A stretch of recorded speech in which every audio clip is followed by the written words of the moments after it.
محسن عزیز صاحب یہ بتائیے کہ آج آپ نے ایم کیو ایم نے اور پیپلز پارٹی نے مل کر جو حکمران اتحاد ہے اس کو شکست دی، لیکن لوگ اس پر سوچتے ہیں کہ کل تک تو آپ پیپلز پارٹی پہ الزام لگا رہے تھے کہ انہوں نے آپ کے ایم پی ایز خرید لیے، چرا لیے خیبر پختونخوا میں۔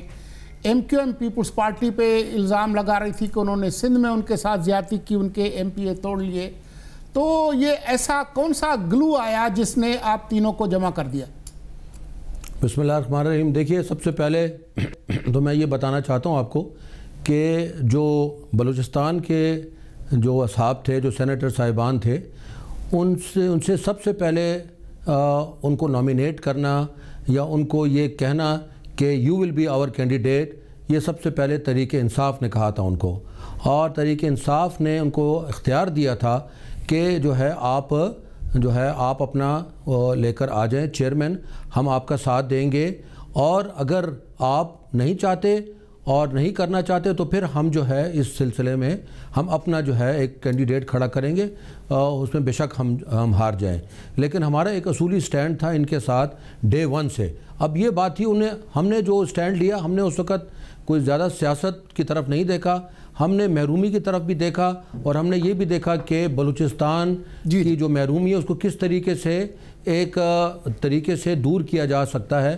اور یہ نہیں ہے کہ سینٹ کا چیئرمین آ کے وہاں بلوچستان کی محرومی دور کر دے گا، لیکن وہ وہاں پہ بیٹھا ہوا اس طرح کے بہت ساری چیزوں کے اوپر وہ اختیار رکھتا ہے، اور بہت ساری چیزوں کے اوپر وہ کام کر سکے گا، اور کم از کم ایک جو محرومی ہے ایک صوبے کی وہ ختم ہو جائے گی۔ تو سب سے پہلی تو ہمارا یہ تھا کہ جی ہم جو ہے وہاں کا بندہ لے کر آئیں۔ دوسرا ہمارا یہ تھا کہ ہم فاٹا کے لے کر آئیں، لیکن اس میں کامیابی نہیں، تو سلیم وانوی والا صاحب کے اوپر جو ہے کنسنسس ہوا، اس کو دیا گیا۔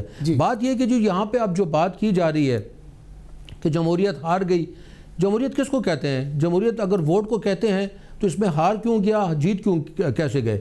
جو جیت گیا اس کے نمبرز تھے، وہ نمبرز لے کے گئے۔ یہ اپنے جو ہے نون لیگ والے ان کو چاہیے کہ اپنے جو لوگ ہیں ان کے درمیان دیکھیں کہ یہ کیا ہے، یہ جو ہے ان کے خلاف ووٹ ہے۔ میں تو سمجھتا ہوں کہ نون لیگ کے خلاف ووٹ ہے، ان کی پالیسیز کے خلاف ووٹ ہے۔ جو بعض لوگ انڈیپینڈنٹ طریقے سے نون لیگ میں آئے ہیں، میرا خیال ہے ان میں بھی ڈیفیکشن ہوئی ہے۔ تو کیوں ہوئی ہے؟ محسن عزیز صاحب، میں آپ سے یہ ضرور پوچھنا چاہوں گا کہ یہ آپ کا خیال کیوں ہے کہ یہ جو نوزائیدہ سینیٹرز کا گروپ ہے بلوچستان کا، جو اچانک آزاد ہو گئے ہیں، ان کا چیئرمین لانے سے احساس محرومی بلوچستان میں ختم ہو جائے گی؟ اور اگر مان بھی لیں تو پیپلز پارٹی کی محرومی کون سی تھی جس کو آپ نے دور کیا ان کے ڈپٹی چیئرمین کو منتخب کرا کے؟ دیکھیے، پیپلز پارٹی کا تو یہ بات تھی کہ اب چونکہ سیکنڈ میں ہمارے پاس اتنے نمبرز تھے ہی نہیں، تو ہمارے پاس دو ہی چیزیں تھیں، یا ہم ایبسٹین کر جاتے اور یہاں پر ہم ان کے آدمی کو ووٹ دیتے۔ سلیم وانوی والا ایز اے پرسن بھی مطلب کہنے کہ انہوں نے کہا جس طرح سے رضا ربانی صاحب ہیں، انہوں نے بڑا اچھا کردار یہاں پہ شو کیا ہے، بڑی امپارشلٹی شو کی ہے۔